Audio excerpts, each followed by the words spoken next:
We are not rare. But before you leave, you will perceive the lore will be unlocked. You might be stalked by a Sasquatch or a ghost witch, possibly even a ghost that will boast about knowing the Ohio grassman or even the Michigan dogman. Werewolves hunt, poltergeists are up front, but in these backwoods folklore is unlocked. Welcome to Folklore Unlocked. I'm Austin, and like always, I'm joined by Ethan. Yep, hello again, everyone. And this week we are going over another serial killer in the Zodiac Killer. And the Zodiac Killer is a pseudonym of an unidentified serial killer who has at least 5 confirmed victims in the San Francisco Bay Area between December 1968 and October 1969. And there are 2 confirmed survivors from the attacks. And the weird thing is about the name is that he coined his own pseudonym, which is, the Zodiac Killer, similar to how Jack the Ripper coined his, but most of the time, serial killers don't coin their own nicknames, so to speak. And I'd say he has he, she, they, whoever has at least 5 confirmed victims because they claim to have close to 37 victims. And the confirmed attacks took place in Benicia, Vallejo, unincorporated Napa Valley, and San Francisco. Yeah, and then we have a picture up above here in the corner of like the most well-known sketch that someone has of what they think the Zodiac Killer looks like. Yeah, that's like an official police sketch based off a description. So, And I think this is like like one of the most well-known sketches because even just seeing this sketch, I know exactly like it's the Zodiac Killer. That's why. And then we have letters that the Zodiac Killer sent in to, I think the news, like the papers and stuff like that, and also yeah, the San Francisco police and San Francisco area newspapers. yeah. And he coined his name in a series of letters taunting the police and papers, and he threatened killing sprees and bombings if they were not printed. It included 4 ciphers in which the Zodiac claimed to have collected slaves for the afterlife. Very weird. Also claimed his name was located in one of the ciphers. Then 2 of these ciphers were solved in 1969 and 2020, respectively, while the other 2 remain unsolved. And then the last confirmed Zodiac letter was in 1974. And we do have one of the letters here, and at the very top is what he sent in, and at the bottom is what it translates to. Yeah, he sent in more than 4 letters, but four letters did contain the 4 ciphers that are like most popular. Mm-hmm. And the case was marked inactive by San Francisco police, but was reopened by them in 2007, and it remains open in the California Department of Justice, FBI, City of Vallejo, and in Napa and Solano counties. So that people like police offices are still looking for the possible identity of the Zodiac Killer, but because at the very least they won't want a name attached to the Zodiac Killer, even if it's been over 50 years since the events happened. Yeah, and really the sketch probably won't have any use anymore because they have definitely changed since like 50 years, like you said. So I mean, the sketch really doesn't really mean anything now. Yeah, because if they're still alive, if they even if they were in their well, even if they were like eight, 18, that they'd be 68 at but they would have to at least be 68 right now, Yeah. based on the description. The sketch makes them look more like 30s to 40s. So basing off the sketch, he's probably 80 if he's still alive. So Uh-huh. The first confirmed attack of a Zodiac Killer was where he killed David Arthur Faraday, 18, and Betty Lou Jensen, 16, who were both shot and killed on the December 20th of 1968 on Lake Herman Road within Valencia city limits. And LHR, or Lake Herman Road, was known as a lover's lane sort of area.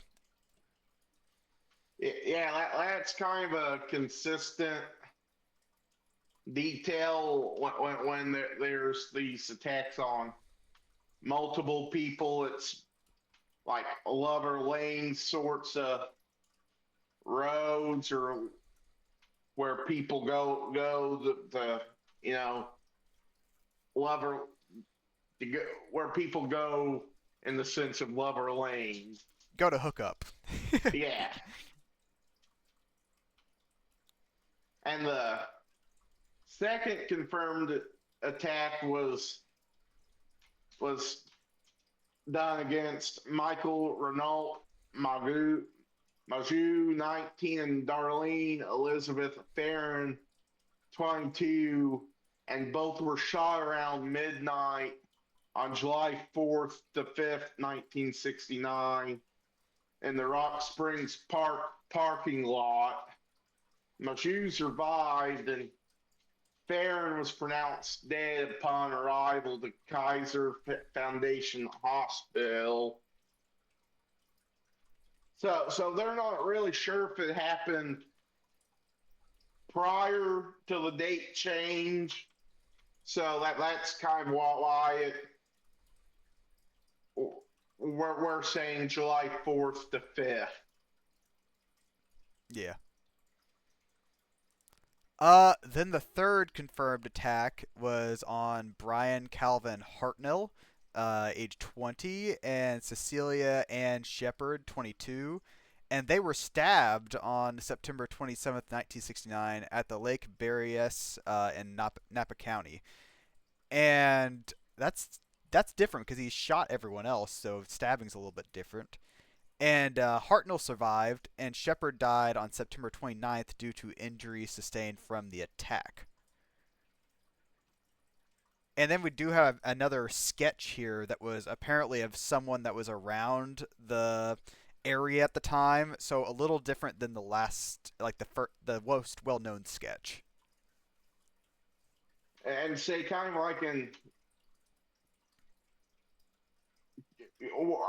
we've said this in a video before. I forget which one. It might be the Jack the Ripper video, but serial killers don't tend to change their MO. So going from shooting to stabbing is rare for serial killers to do.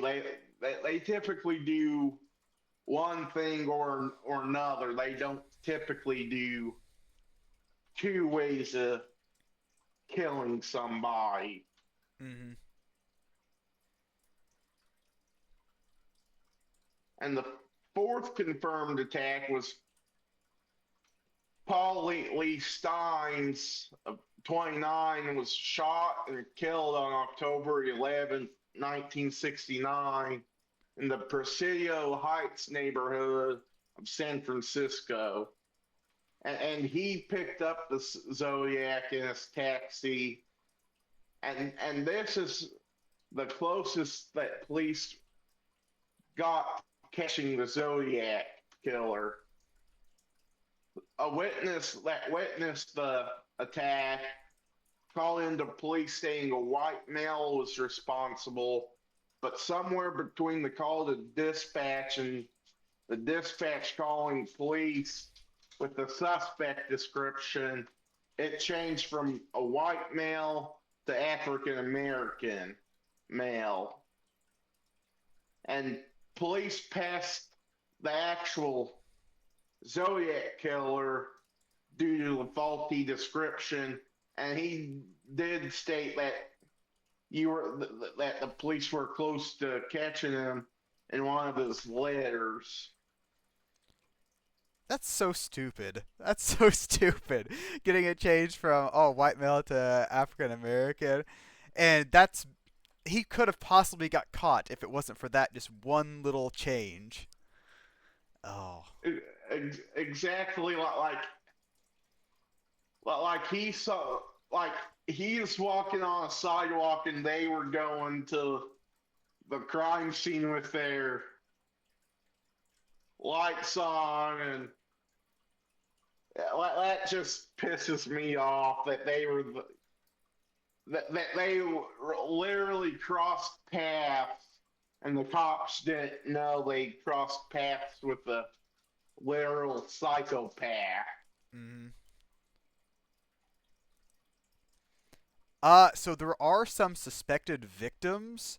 So one is Raymond Davis, another Robert George Domingos and Linda Faye Edwards, Johnny Ray Swindle and Joyce Ann Swindle, and then Cherry Joe Bates. Yeah, she's suspected of being the actual first victim of the Zodiac, but since it's not confirmed, that's why she's just a suspected victim. I mean, apparently didn't he say 37 he had victims? That's what he said. Yeah. So I mean, there must be if we're to believe him, there must be quite a few more. Yes, according to the Zodiac, there's more that we as the public don't know that he's connected to. Mm. And so some suspects are Arthur Lee Allen, who was a convicted offender. If you're on YouTube, you can figure out the S in front of the offender, but he was a convicted offender. He denied being the Zodiac, and he died in 1992, and he served in the U.S. Army, which would get somebody at least enough trained to become, good enough with a gun, possibly even stealth to, become a serial killer. Then Earl Van Best Jr. is also suspected. And then Gary Francis Post, another U.S. military vet, but this time Air Force vet, and Case Breakers, an independent investigative group, heavily suspects him of being the Zodiac. And again, these are just suspects and theories, nothing proven, so. Yeah, I mean, there's no DNA evidence or anything like that, so I mean, can't really figure it out unless he just comes forward if he's still alive. Exactly. And on our thoughts, I th me personally, if any DNA is still available, I think it's possible that the Zodiac can be identified, but I'm kind of starting to think it might end up like the Jack the Ripper case, which we do have a YouTube video on and on Spotify. Go watch that if you haven't. But I think it's starting to go down that trail and possibly not be solved mainly because of the messed up suspect description following the final confirmed attack, which still blows my mind that somehow I got the description of a white male wearing dark clothes somehow swapped into being an African American man. Yeah, I agree with Austin. I think it'll probably end up kind of like Jack the Ripper case where it's not solved. I don't think the Zodiac Killer will ever be found unless, like I said before, somehow if he's still alive, he just comes out and be like, "Oh yeah, it was me." But I do find the use of ciphers in the cases and stuff like that really interesting, especially how people try to figure them out and everything like that. I like ciphers; they're kind of cool. And I will say this: the sketch of the Zodiac Killer that the police did is so well known because whenever that pops up, instantly you're like, "Oh, that's a Zodiac Killer." Like it's so well known that like at least most people in the world have at least seen it. Exactly, and I also going on with the ciphers. I think if the final two ciphers are eventually broken, and they find a name, and then they match up with the DNA, then I think we might solve. We as in like the police, FBI. I think then will it only be solved with the help of both the ciphers and DNA. That's if they were telling the truth about his name being in ciphers. They could have put any name in the cipher and be like, "Oh, it's this person." Yeah, there's a bunch of ifs with this case. If it's solved, if the Zodiac's telling the truth that they put their name in one of the ciphers, and if they're still alive, and there's just too many ifs in this case for my liking. Uh-huh. Like, what if they didn't screw up the description? That's the thing. I didn't know about that. Whenever I read that, I sat there. I'm like, "Are you serious?" I'm like, they would have just been let any old white guy walk down the road, nothing off, and they'd been just blocking every African American, and he would just walk straight by. And he did. Yeah. He did. He literally walked past them while they were going to the crime scene. Jeez.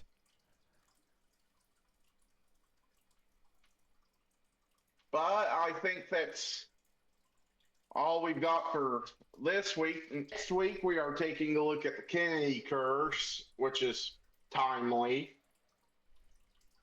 Anything you want to add, Ethan? No, just thanks for watching, everyone. Well, thanks for watching. If you're on YouTube, drop us a like, comment, and subscribe. If you're on Spotify, drop us a follow, and we'll see you next week. Yep. Bye, everyone. You might wake up beside Spearfinger with an extended visit from Jack the Ripper.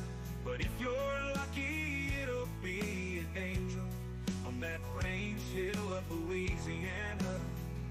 You might meet the real gold or the road at Folklore Unlocked, Austin. Austin and Ethan concoct their theory of the eerie and unexplained around the world, sometimes even the underworld. The lore is locked behind secrets, but folklore is meant to be unlocked. The Zodiac is haunting NC as well as Tennessee. There are many giants that might be clients of the Dark Watchers, who might have psychokinesis. And the phantom time hypothesis is like a phoenix, coming back around again and again. The laser strain on your brain if you got more than 2 brain cells in you. Some believe McCartney's dead because they read into the Mandela effect, which is subject